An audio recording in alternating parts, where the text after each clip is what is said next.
I think it's important uh, for us who are not occupational therapists because we don't have their knowledge and their art and their science.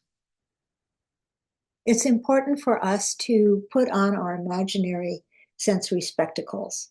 I got these at the party store, and you don't have to run out and get them, but it's just kind of funny. Um, Put on your imaginary sensory spectacles and ask yourself three questions. What sensations does the child avoid? Now, it's pretty hard to see things that aren't there, right? But let's try to do that wearing our sensory spectacles. Let's look at the things that the child is pulling away from.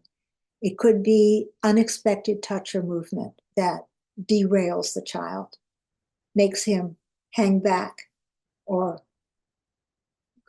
scoot under the table at school and not participate in the activities that other kids are enjoying. It may be clothing, the tags in the t-shirt, the lumpy socks, the lumpy seams in the socks. It could be a lump in the mashed potatoes. It could be a poppy seed on a bagel.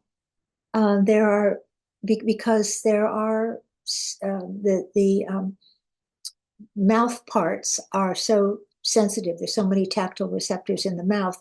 A child who's over responsive to touch is going to be very particular about the food that he eats. If he doesn't recognize it, it might seem dangerous to him and he's not going to want it. If he has a problem with discrimination and he can't tell how effectively he has chewed some food, then that the bolus of food might get stuck in his throat. If that happens at once or twice, he's going to be very wary of eating food that might get stuck again. This is completely understandable. If the child has um, sensitive vision, then fluorescent lights are going to be affecting him. Let's look at these kids and see, is he covering his eyes? Is he refusing food? Is he clapping his hands over his ears for when he hears a door close? Let's pay attention to it.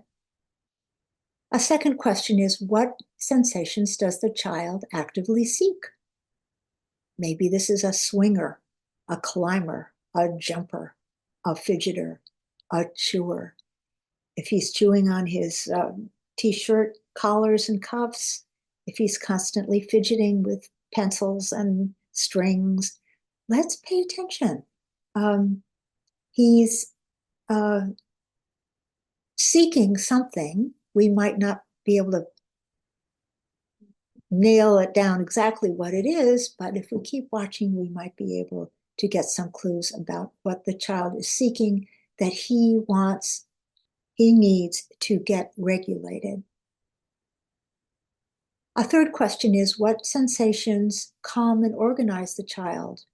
Now, these might not be things that he knows how to go seek. For instance, a child might do very well with some swinging back and forth, quiet swinging, but he doesn't know to get to the swing. Maybe we figured out that if we put him on the swing, that back and forth linear movement will be very calming for him. Or a nice bath might be just the right thing. So let's pay attention to what happens in the child's life that does help him get more regulated. And the sensory spectacles are going to help us find these things out.